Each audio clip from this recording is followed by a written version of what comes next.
Hey everyone, Saint of Time here. Blasto is 26 years old this year. Last year, John and I made a review for this game to celebrate the 25th anniversary. That video was a lot of fun to make, so let's celebrate Blasto again. Heck, I might even make this an annual celebration on this channel. In case it wasn't obvious enough already, I am a huge Blasto fan. I can easily call this my favorite video game of all time. I have a few copies of the game, the strategy guide, and even some custom made merchandise such as plushes and even a patch for my metal jacket. I have played through Blasto so many times at this point that the whole game is almost muscle memory to me. It is my go-to comfort game. For this year's celebration, however, I wanted a challenge. One of my best friends who goes by the name Faltore attempted to do a Blasto challenge on his channel. Quick side note, Faltore's new album, Self-Inflicted, just came out on streaming platforms. Give it a listen if you have a chance. The music is amazing. Now, where was I?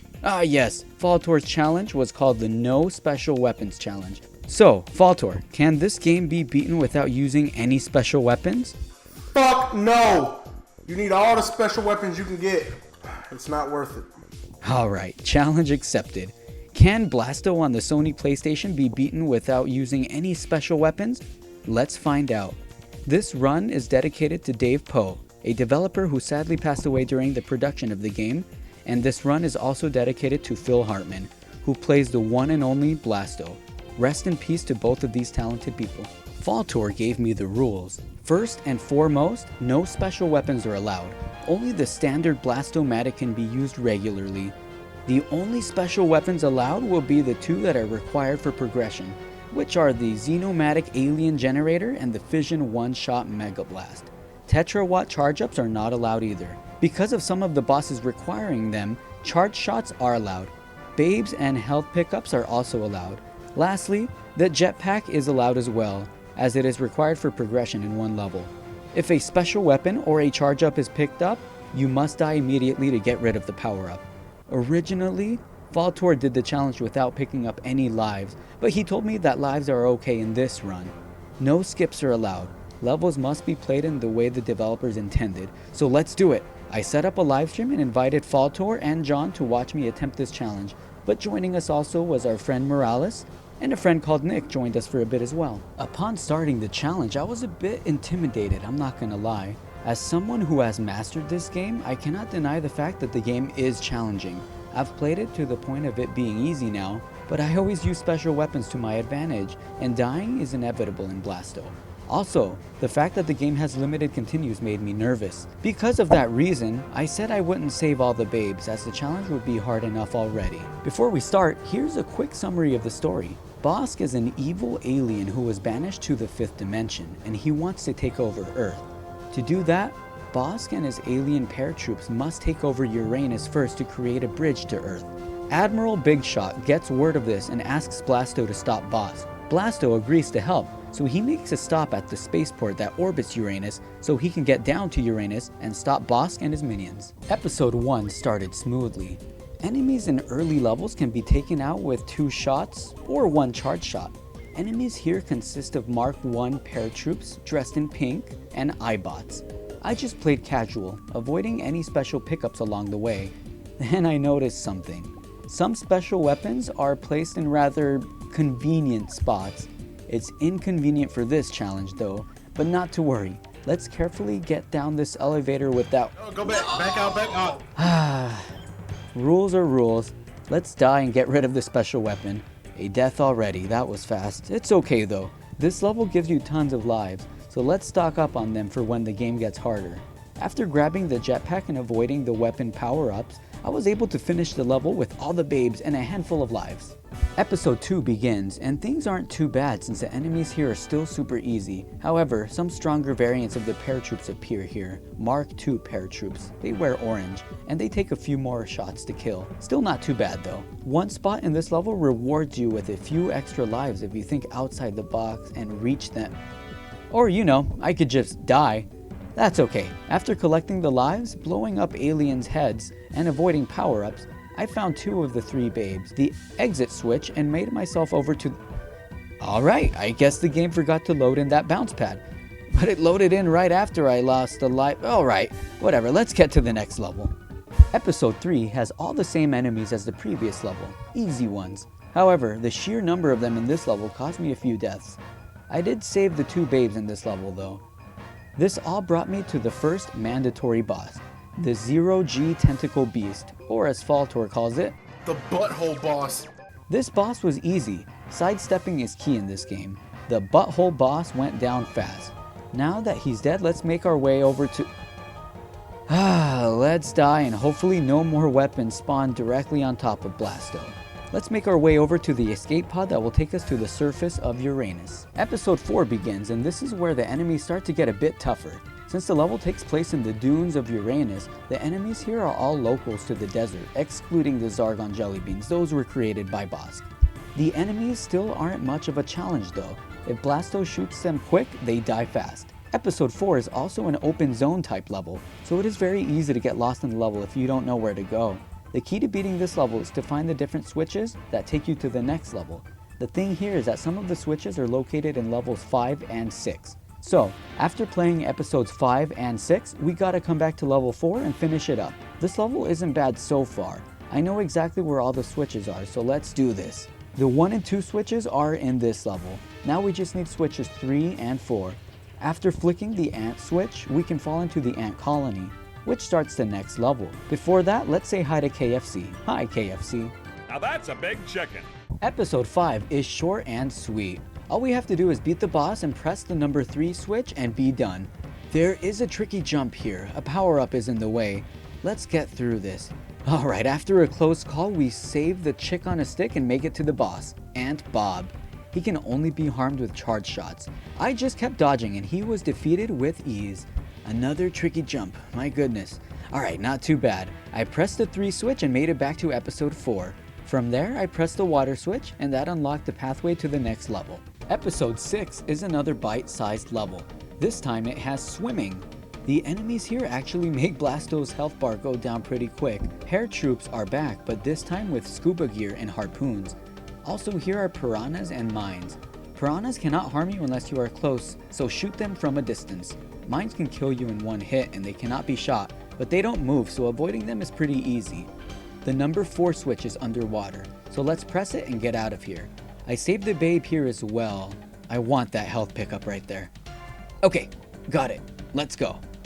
Back on episode 4, we go through the area that we just unlocked and make it to the boss, Sheik Rock the Casbah, which is a reference to the song. I missed a few babes here. With the amount of lives I have, maybe I could come back and save the rest of the babes later. Let's see how many lives Casbah takes from me. Only charged shots hurt him, and he's riding his own KFC and... What? What killed me? Yeah, I agree, I shouldn't have died there. After Casbah explodes, we get transported to the 5th dimension, and we end up in Alienville. Episode 7 started off pretty good, avoiding power-ups as usual. Mark II paratroops are back here, but they can also fly on a hoverboard. A new variant to the iBots are here as well, Mark II iBot, and they are much tougher and fire homing shots at Blasto. Luckily, those homing shots can be shot at. This is the first time a special weapon is required. This level has an enemy named Tiny, and he is a 12-foot man-eating snarf. He cannot be killed. Blasto says his hide is thicker than anything this side of Xantax 5. What we need here is the alien generator to spawn in an alien to distract Tiny with a snack so we can get past him and grab the jetpack. We just need to flip the switch to unlock this force field to the weapon. After picking up the weapon, now we must get to Tiny without dying or picking up any power-ups. Otherwise... No! Damn, that fan pushed me into the charge up. Now it's time to die, walk all the way back to the generator and try again. After making it past the snarf and grabbing the jetpack, the stream cut off, and we didn't notice until much later, at the very end of the run. And get this, I actually completed the run and even went back to get all the babes.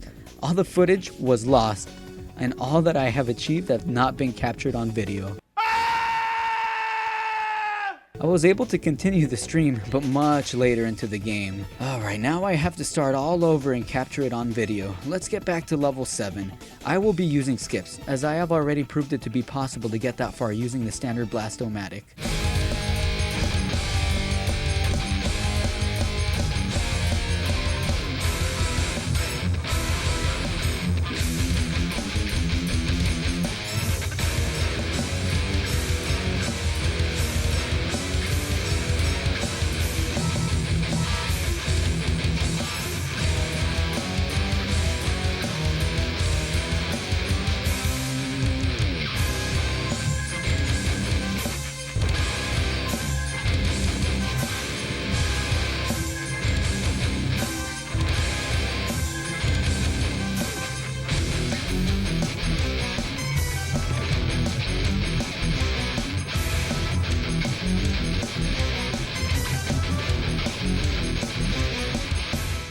Okay, where were we? Ah yes, the jetpack. After seeing our first Mark III paratroop dressed in red, now we get to collect the jetpack and make our way over to the boss of this level, the Eyebot boss. This guy is pretty easy. Like the last few bosses, only charge shots damage him. I was able to defeat him pretty quickly by dodging and shooting him. That grants me access to the Funk Hut. Let's dance a bit. After hitting the exit switch and saving all the babes in this level, we are transported to the next level. Episode 8 is called the Spire Maze, and it is the final climb to Bosques Fortress. Although the level has some maze elements, it's actually one of the most straightforward and linear levels, making it the only level in this game where no switch hunting is required. All we have to do here is save all the babes and make it to the end. Despite the Mark III paratroops and Mark II Eyebots everywhere, this level was over before I knew it. The hardest part of this level was actually avoiding all the power-ups, as they are obstacles in this run. Episode 9, Bosques Fortress. We made it to the final stretch. Like Episode 4, this level is another open zone. The first thing I did here was clear all the enemies from the main room. One hall is blocked off by a fence that requires a number 4 switch, and so is the path on the floor here. After defeating all of the enemies, I grabbed another mandatory alien generator and spawned an alien to activate this switch for me, which lets me access the next level, which takes place in the ruins, an old temple. Episode 10 is the first alien ruins level. The ruin levels have some of the toughest enemies yet. The Zargon jelly beans return here, but these are green and are much tougher than their pink counterparts. Another enemy you can face are Bosques elite guards. These dudes are super tough. Only charge shots can defeat them, and they can even predict where Blasto will dodge. Last but not least, you will fight Heartless from Kingdom Hearts? Just kidding, these are evil black creatures with spooky red eyes. Not only are they super scary, but they can fire lasers from their fingertips. The sounds they make are terrifying too. Other than the number of enemies, this level wasn't too bad. I was able to save all the babes, and I hit the 1, 2, and 3 switches in this level. Switches 1 and 2 were optional, but they got me a babe, so hey, it was worth it. Before I knew it, this level was over and I was able to swim into the next level, the Alien Sewers. Episode 11 is the shortest level in the game. Almost the whole level takes place underwater. Plus, Mark II Aqua Division paratroops appear here and they deal a great load of damage. This level is short but is very challenging, especially without any special weapons. Again, we make our way through the level, avoiding special power-ups like the plague. We find a spot to take a breath, although it probably smells horrible. Whew! Doggy, that stinks! Here we see the 4 switch. Let's press that and get out of here. After this level ends, we are back in episode 9 again. And from here, the 4 fence is now open, and we can repeat the process with the alien generator to get to the second alien ruins level. Episode 12 begins, and the first thing I do here is defeat most of the enemies so they don't bug me when I return here later. Yep, we'll be returning. Why is that, you ask? Well, an old friend here guards the final switch. After pressing the number 5 switch, we approach an area with the sign that says Big Alien. Big Alien is none other than Tiny. This time, not even an alien generator will help us. Tiny must be defeated. If only there was a weapon that was powerful enough. Let's keep exploring. So many ground burst turrets here in this level, they are annoying since they spawn in so many mines, and they can only be defeated with charge shots. After clearing a row of those turrets, we see a large pool of lava. These ledges can be shot down to create platforms. This part was super tricky. There are power-ups everywhere. I had to angle and position myself just right because I can't pick any of these up. At the end of this platform challenge was an elite guard with a teleporter right behind him. This teleporter takes us back to episode 9, at a higher level this time. Pushing the green box ensures that you can get back up here if you accidentally fall. Going up the stairs and to our left we see the number 6 door. That's the final door to be unlocked.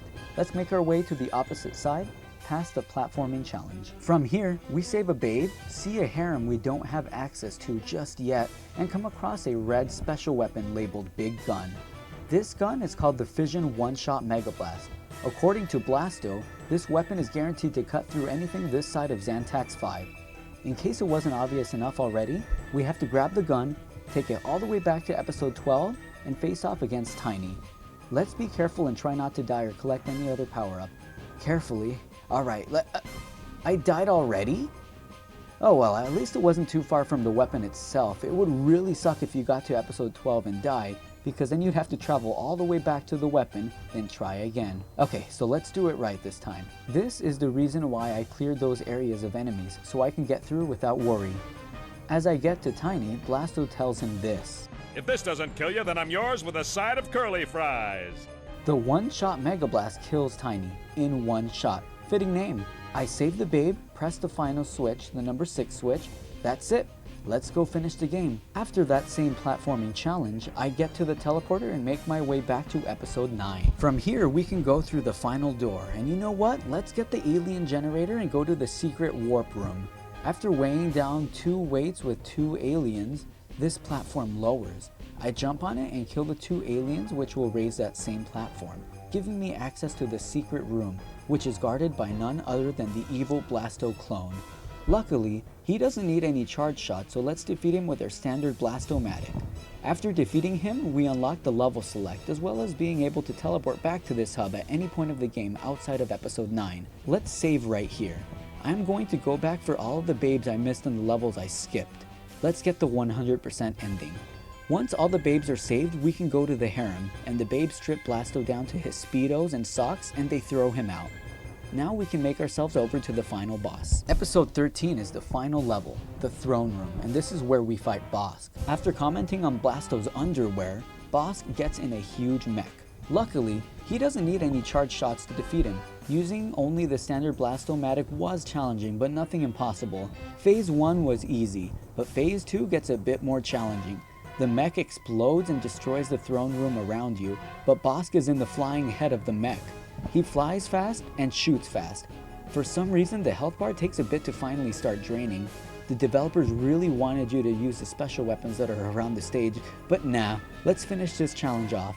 After the health bar finally starts going lower and lower, I do lose a few lives, but eventually he is defeated and we have completed this challenge to 100%. Bosques asks Blasto to join him in ruling the universe. Bosques offers money and riches, but Blasto denies. When Bosques offers women and the largest harem with women eager to do Blasto's bidding, Blasto considers it for a few seconds, but he remembers that he is a protector and a hero, so still he denies.